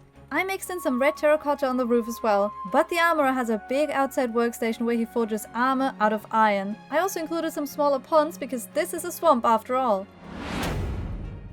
Well, here it is, the armorer's house, and it's not just an ordinary villager house. This one is also an armor shop, as you can see by the shop sign over here. Then we have a market store right here, and I have some water flowing through right here. I love it. So here's the armor, and here's all the armor except netherite, because I'm not farming netherite. And then over here is the workstation with an iron wagon, and of course the furnace, a huge blast furnace, and tons of lava down there. The poor villager doesn't have much room in here though, as you can see, just some storage, table and chair, and the bed. And the armor is behind here. But hey, he will be fine. Villagers don't need a lot of space. I do, unfortunately, which is why my stuff is still out here. I've been thinking it's gonna be pretty hard to keep track of all the villager professions we've already built houses for. So I want to make something like a huge board where I can keep track of all of them. And they're all on here plus 2 extra, the Nitwit house and make village pretty. And I put glowing sacks in this chest here, so once we completed the house, I can just dye this and we know it is done. Well, let me get back to grinding for more houses. I got some lava from a cave, then went into the nether to get some soul soil, stripped some spruce wood because I love doing it, just kidding, I can imagine doing cooler things. Then I also stripped mangrove logs because the spruce felt lonely. I took a quick trip to the emerald factory to restock on food. Then I planted a ton of saplings in order to grow giant spruce trees next to each other to form a mega tree I could chop down for unlimited spruce wood. I also looked for a bee nest to harvest honeycomb so I can make candles. Then I snuck back into the ugly village and stole their precious bell from right under their noses and ran away. And just a few hours later, I gathered resources for 4 more villager houses. Let's work on the builds that go on top of the highest plateau in the village first. Let's build. The Fletcher is the first house I'm building, with a stone brick wall mixed with andesite and a mangrove roof with a spruce trim. I also made this house really open with a lot of fences instead of walls. Swamp villagers don't really get cold, so some fresh air is good for them. I also created a shooting range outside, and it's a funny coincidence that my own target practice spot at my base is right on the cliff above the Fletcher's house. And this is the interior of the Fletcher's house. We've got a bow and arrow and some storage and of course their workstations. But onwards we go to house number 3. Next is the butcher, the guy who brutally murders animals to eat them, who knew villagers had a dark side. This butcher has a 2-story house. This time I used mangrove and red terracotta walls to emphasize on the bloodshed that happens in these 4 walls. I also made an animal pen for the butcher to mistreat poor creatures. Whoever's gonna move into this house is gonna be a really cruel man. But same as the armorer over there, this house is also going to be a butcher's shop where the cruel villager is gonna sell the meat from his poor victims. He has an assortment of terrible torturing butcher tools and some meat, and I don't want to step into the blood right here, and he cooks their meat with lava. And when we go up the ladder, here is his bedroom. This is where he dreams about torturing unfortunate animals. Speaking of unfortunate animals, I made a pen over here and I made it look like a pig pen. So I guess we have to move unfortunate pigs into this place. Look what I found. Here are the pigs. Well, this is gonna take a while. Welcome to your new home. Oops, I guess there's gonna be 3 pigs now. They'll be fine, they can always bite the butcher. I heard pigs are really good biters. Before we work on the next houses, I need to make a path and connect it up to the ones we just built. This path should do for now, and the sun is setting, so we better get right into bed so we can continue building the houses in the morning. This time I won't tell you which villager house it is just yet, and let's see if you can guess. This house is lush and overgrown. Moss has overtaken the walls and grass and leaves are growing on the mangrove roof. The house also has a little garden with all sorts of plants growing there. This is of course the cartographer's house. It's so overgrown and full of plants because the cartographer is never home. He's always out exploring and finding new areas to study. Let's take a look inside because the cartographer has a huge collection of rare items such as the dripstone or the amethyst crystal or end and nether blocks. He even has a buried treasure map that he hasn't yet discovered and a map of our area. That actually reminds me, I keep a map of my area in my base and I haven't updated it in ages. I even created some new maps that we can add so we can take a look at the entire base from above. Look at all this space we still have to build a huge base, and this is the village we're building today. But let's get back into it because we still have so many houses to build. And here we have the cleric's house, which is of course a church. I started with mud walls that will hold the rest of the build in place, then went 1 block inward to build a mangrove wall on top. Then I made a big tower roof with a smaller tower on top that has a cross at the very top. I said top too many times. The build also has a smaller bit with a crimson roof, which complements the magenta windows. I also made a swampy sitting area outside with chairs, leaves, and a pond. And here we have the church, the tallest build in this village to indicate its importance. This path here leads to a worshipping area, and it looks like they're worshipping mangrove propagules. They will all gather here and worship the sapling that brought this whole forest to life. And this is what I needed the candles for. I tried to make reeds using glass pane and a brown candle on top. It looks really cool from over here. Let's also quickly take a look inside. We have some warts growing, some brewing stations as the workstation for the cleric, and some potions on the wall. And this ladder up here leads to a clock tower. Ding dong! Please subscribe and hit the bell. That was so cringe. It is time to go back to the planning board and tick off the houses we built off the list. Those noises were so gross. This guy's living a dangerous life. I mean, what if he would accidentally come on full time? What? That was creepy. Last episode I said if the video got 100 likes, I would change my haircut on my Minecraft skin. And we got 200 likes again. Thank you so much, guys. So let's change my haircut. So I went to a skin editor and started working on my new hair. So instead of just changing my skin, I decided to do something cringe. Oh look, I made a barbershop. I'm so cringe, and it even has interior. And this is my new haircut. Let me know if you like it. Don't you just love when all the materials you need are right in your storage room and we can get back to building. The Nitwit is a weird villager. I'm sure he has some sort of secret profession that he doesn't want to share with the player. I made his house green with a mangrove roof. He lives a simple life, which makes him even more suspicious. This is the Nitwit's house. We even have some basic interior and a mysterious trapdoor leading down to a tunnel. I told you the Nitwit was hiding something. And at the bottom we emerge into a creepy mine shaft.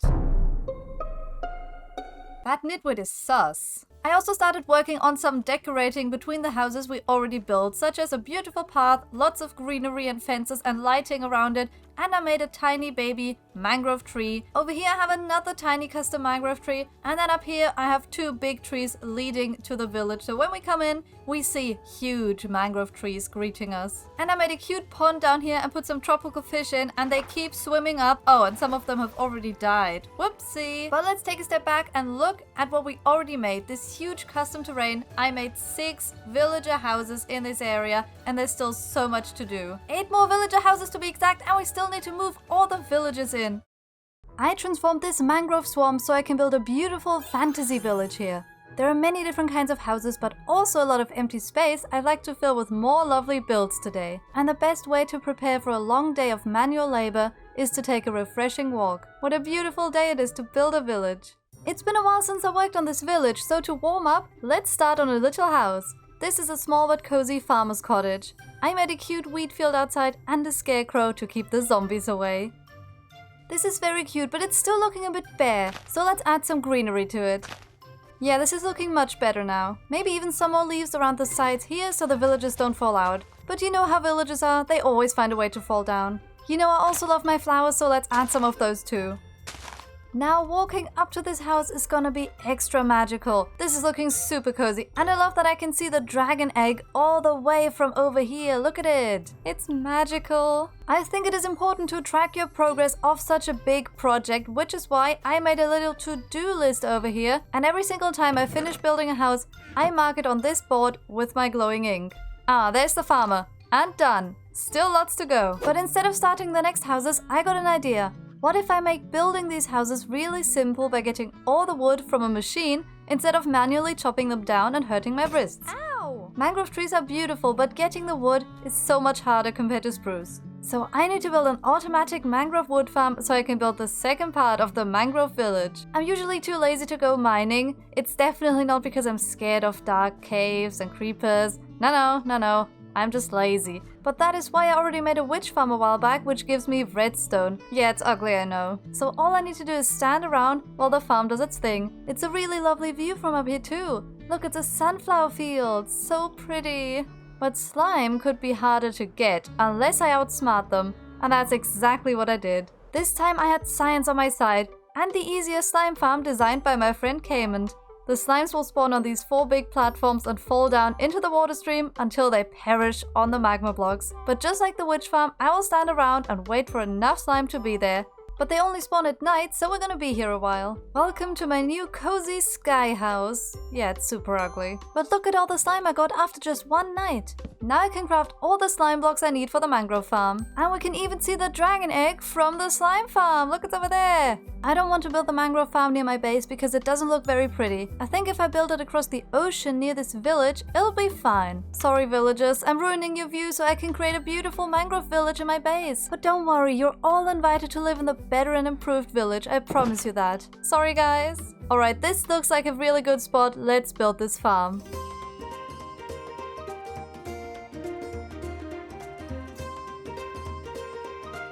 And it is done. This giant complex machine will hopefully put an end to all my mangrove needs. Let's light up around the area really quick because I already had a creeper accident here. But I quickly need to go down to my skeleton farm and grab a ton of bone meal, because when I place it in these chests, the saplings will grow instantly and the farm will work, hopefully.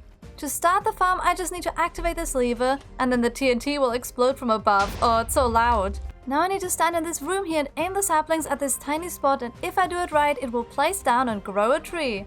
I did it, I grew a tree! Look, I grew a mangrove tree! So I stood there planting saplings for a while and grew a lot of mangrove trees that were exploded by the TNT raining from above. I quickly realized the sapling placement hurts my wrist just as much as chopping down trees. Well, you can't always win in life, right? But what I call a big win is this beautiful amount of mangrove wood. I think I'm finally ready to build the village. I think I'd like to work on this area up here first. This is where I want to put a librarian's house. Let's start by marking down the corners of the house using barrels. And then I'd like to add some packed mud in between.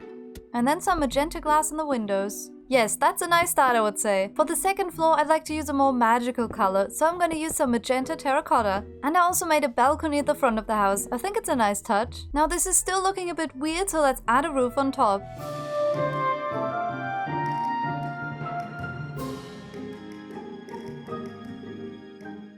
I'm just gonna place some bookshelves in the front to make it stand out as a librarian's house. Then let's do the same on the inside with more bookshelves and lecterns. And more books upstairs and a bed as well.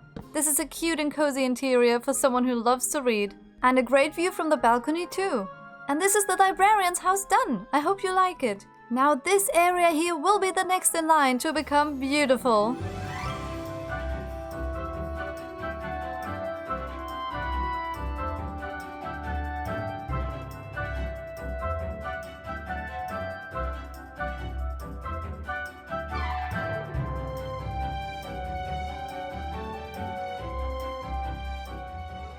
And here we have the shepherd and the leather worker. I added some wool storage here in the front and a rag where the shepherd cleans the wool he just sheared off his sheep. I'm no expert in shearing sheep, but I think that's how it works. I'd also love to bring some sheep over to live here. I have 3 over here on my farm. Maybe let's get 1 more so I can have 2 here and 2 in the shepherd's home. I would dye them pink, but I don't think it fits the color theme of this place. Instead, I'm gonna give them some cutesy names. How about Lila and Rose? I hope they're happy here. And the leatherworker house has some armor displayed in the front. I made this trapdoor wall and I love how you can look outside through the small openings. It's warm in the swamp so the villagers won't be cold. So far I've added 10 houses to this village, but not a single villager lives here. That's because I haven't invited them yet. My villagers live here in this barn and it's super crowded, but they are safe here. And safety is my main concern in this mangrove village. I've seen so many zombies wandering from the creepy swamp and I don't want my villagers to get hurt. So I added some more bushes and fences around the sides of the village and lit it up with lanterns. And I think maybe some tall flowers here and there could look really nice. Okay, now I have a huge safety wall all around the place. But the inside of the village needs to be lit up as well, so I'm gonna try to come up with a cute lantern design. Okay, how about mud wall, mangrove fence, anvil, then some slab and trapdoor magic, and then lastly the lanterns. Yeah, I think that's a magical looking lamppost. And now the lanterns are everywhere and I'm gonna add more once all the houses are finished. Now that it's safe, I can invite the first villager. Hello there, would you like to be the first citizen of the unnamed village down there? No, that's the wrong job. I don't know what I just did, but I don't like it. Come back, where are you going? I need this guy to be my first librarian, because I realized I cannot build another house until I've sorted out my pickaxe. And the only way this one can be repaired is to add mending to its enchants. So I politely talked business with the villager until they sold me the magical mending books. And now I just need to add it to my pickaxe. So useful that these anvils are on the lampposts everywhere. Okay, quick trip to the skeleton farm to repair the pig, and then we can get back to building the village. Only this part of the village is still empty, so let's see if we can fit 4 more houses in there.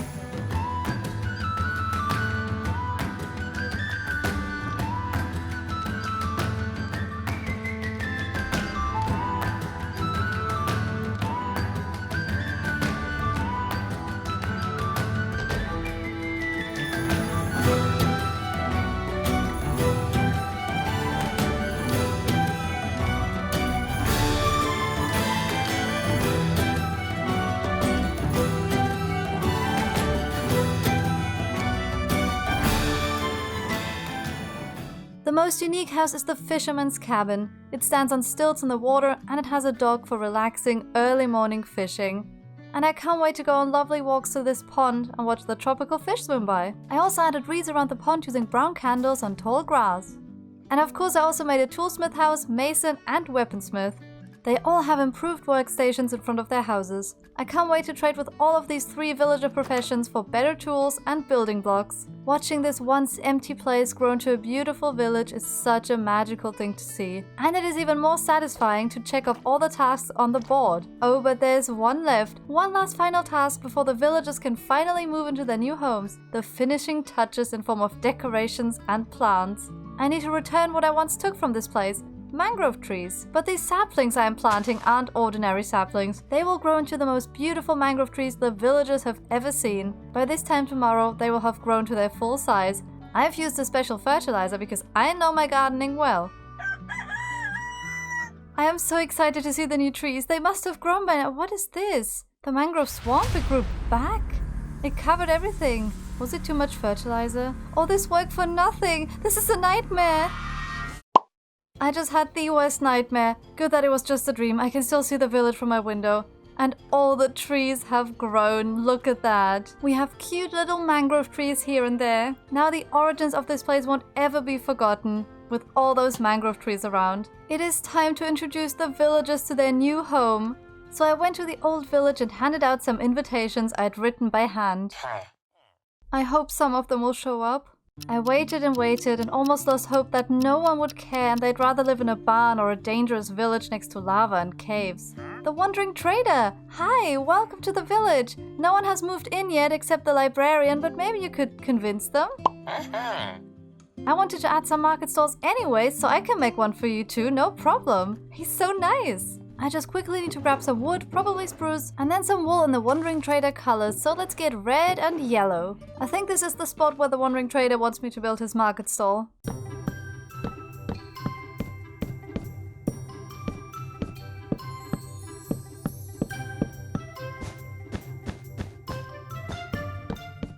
And this is the finished market stall with Wandering Trader themed banners and all the magical goods the trader finds on his travels around the world. I do wonder why anyone would need a live pufferfish though. There's also a hitching post for the llamas and a wagon full of hay behind the market. Looks like the trader has already left and hopefully he will invite some villagers over. Which leaves me with a bit of time to decorate the place. I've seen some bees in the mangrove forest, so it would be fitting to add an apiary here. Surely one of the villagers will tend to it, I hope. Come on, my bees, to your new home. This is where you're going to live. Isn't this lovely? I've also tried to make a natural well here in the front of the village. I think it kind of suits the style of this village. Now, I do hope the Wandering Trader had some time to convince the villagers to move in. Let's check the barn first. To the new village. Look, the Wandering Trader's here too. Come on, come on. Sadly, looks like only those 3 villagers wanted to actually live here. Looks like this guy would rather live in a sheep pen than in the new village. But it is fine, those 3 can start a new family. Ooh, the Wandering Trader's watching creepily in the background. A bit of time has passed and I'm hoping a new villager generation has joined the village. I did hear some humming noises from the houses. Hello, is anybody home? Oh look! Wow, they look so weird! What is going on? Is this the Mangrove village style? Oh, and the shepherd's family! Hello! Oh, this is so nice! The village has really come to life, which is all I could have ever hoped for. I'm looking forward to all the adventures I'm going to have in this village with my new friends. I've been building in this area since the very beginning, but since I've never been able to come up with a build to sit in the middle, I will turn this land into a lake with a beautiful lake house and everything that comes with it. The first thing I want to do is get rid of all this early game stuff down here. It is kinda sad to tear it all down since it's the first farm I made in this world. Let's Let's quickly make an early game wheat farm before we go mining. Oh, the nostalgia. But we need this area to be pretty. Tearing down this bamboo is actually really satisfying though.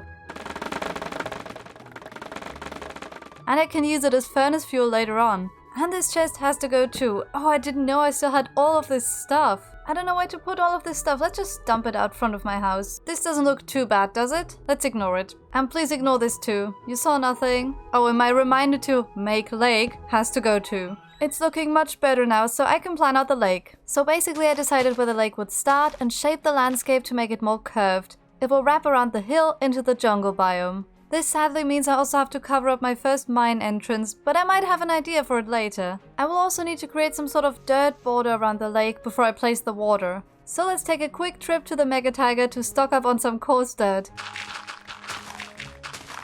I also picked up some mossy cobble and podzol while I was here. And I found this lush tree and I believe I just need to dig underneath it for a lot of rooted dirt. Yes, it's all here. My elytra broke, so I went back by boat and I saw the weirdest structure hidden in the trees. Turns out it was a jungle temple built into the cliffs. Since I never actually found one before, I decided to take a look inside. Okay, let's see what we— Ow! Of course I had to fall for the traps. That is so stupid. I knew it was here, but I still fell for it. And there's just some iron in here, okay. Yeah, this is not really what— Ow! It happened again. But I will take these redstone components, not saying no to that. Now I can go back to my lake and use my coarse dirt to create a nice outline around it. Yes, it's looking really good so far. This lake is going to have several layers of water and all we need for this job is 2 buckets. Just gotta spread it out layer by layer until it's done. I think it is the most satisfying thing to see it fill up with water. I can definitely tell it was the right choice to add a lake here. It's exactly what this area was missing. Let's check the map of my base and see how it looks with the lake. Ooh, I love that. But a lake also needs decorating. So I went on a little journey to a warm ocean to pick up some of these corals. Let's make sure we have silk touch and then I can get all of the colors.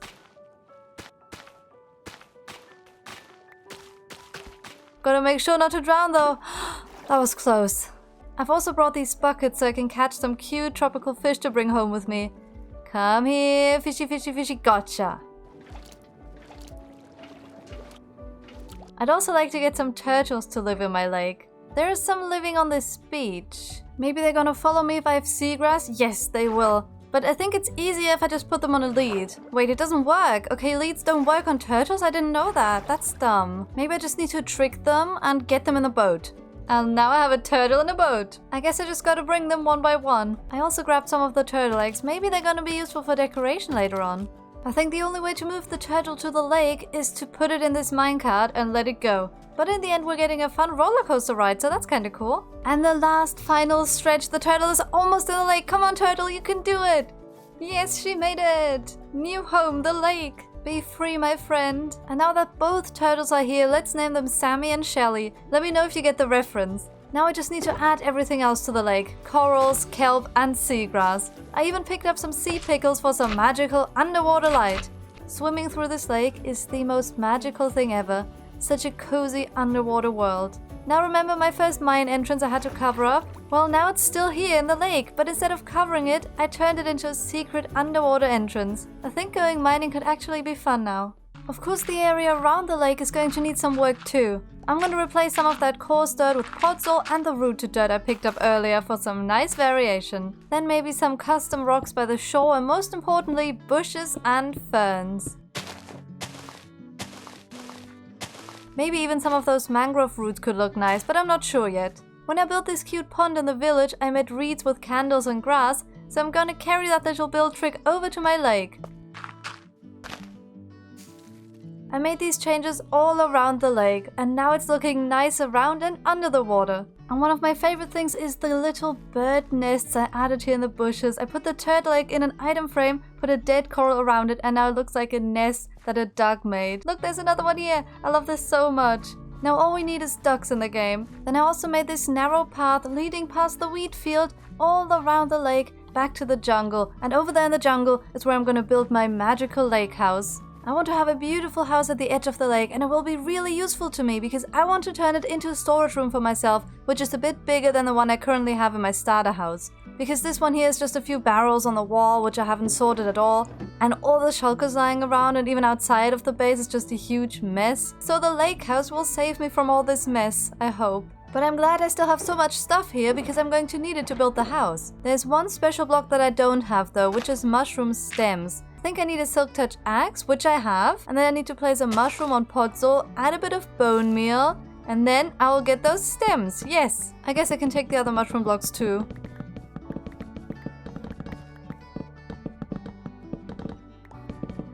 And after I repeated that process many times, I have tons of stacks, and I think that will be plenty for the house. Luckily, all the wood I needed was already in my mess of a storage, so I can already get started on the build. First thing, let's just get rid of this tree. It's exactly in the way of the house. Let's just chop it down, get all the free wood, so I can use it in the build. I don't know what's going on here, but, ow.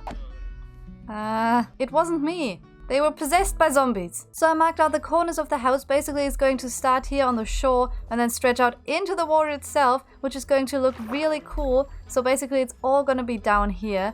But I think I need to remove some of this mountain here because the house is going to start right there. Yeah, much better, I would say. But now let's bring up those pillars by 5 or 6 blocks.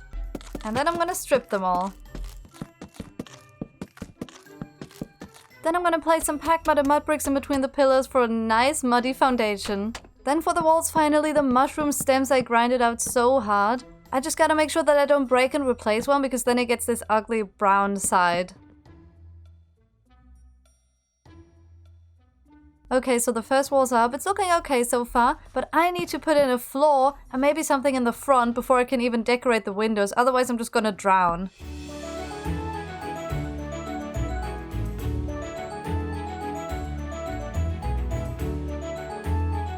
And the bottom half of the build is done. I decorated all the windows. I made a nice dark oak trim at the top where the second part of the build is gonna go. And then of course I made a beautiful dock. And I can arrive here with my boat and I hope I can get on. Yep, I can get on. And it's gonna be so nice. I can do some fishing here, relax, watch the beautiful lake, watch the turtle swim by. Oh no, the turtle got stuck in my boat. That's so sad. We need to free the turtle. But we also need to build the second part of the house, including the majestic mangrove roof. Be free, my friend.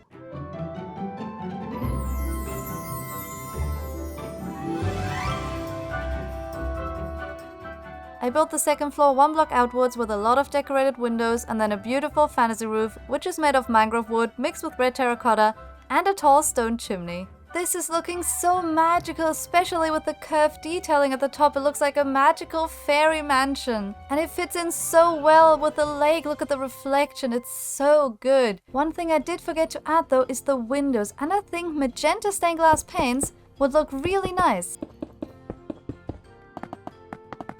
Who knew that adding a bit of detail like glass would make such a big difference? This build is looking really magical now. One thing I still need to sort out though is how to get to the house. I can arrive here by boat at the docks, but it's not very useful to me if I need to go to my storage room really quick. So I made the main entrance on this side here. I'm quickly going to make a path leading down from my starter house and connecting to my lake path. I'm going to continue this stone block path from up there and mix in some other blocks like cobblestone and andesite.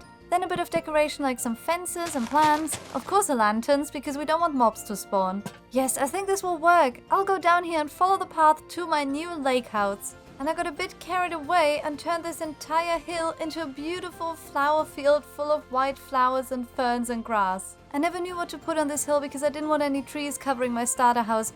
But now it looks so magical. I made 2 floors in this house. I think down here is going to be my storage room, and then up the ladder is going to be my cozy lake house interior. And a random grass block apparently.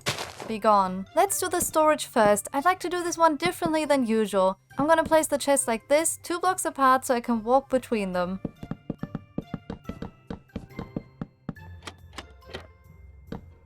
Looking really nice so far. Now I just need some item frames.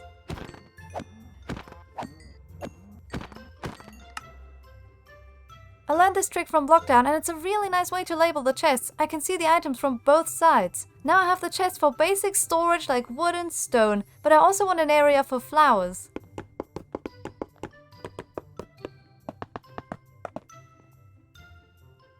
I can keep all my beautiful plants in here, and over in this area I added some barrels on the wall and more storage on shelves for the random blocks I have lying around. To make this place look a bit more inviting, I want to make a fluffy carpet on the floor. Maybe a base of magenta wool, and then some carpets in some spot for a bit of variation. Yes, this is looking really cozy.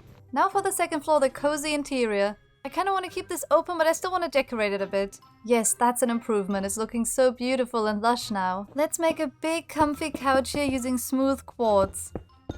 Add a little carpet here and it's done. We don't have a TV because it hasn't been invented yet, but it's a beautiful place to hang out or read a book. I also made a little desk here with a view of the lake, although we can't really see much with all the plants in the way, but it's still nice. Then for this empty spot, I have a bit of a silly idea. I want to build a huge open aquarium here. It won't need any glass to stop the water because of the waterlogged stairs and slabs at the bottom. This is so fun, I kinda just want to go swimming in there myself. I did try to put some tropical fish in there, but they kept falling out and dying. But I might be able to get a turtle in here because they can survive without water if it falls out. I do have these turtle eggs and I think I can hatch them on sand, but maybe they can hatch in here too.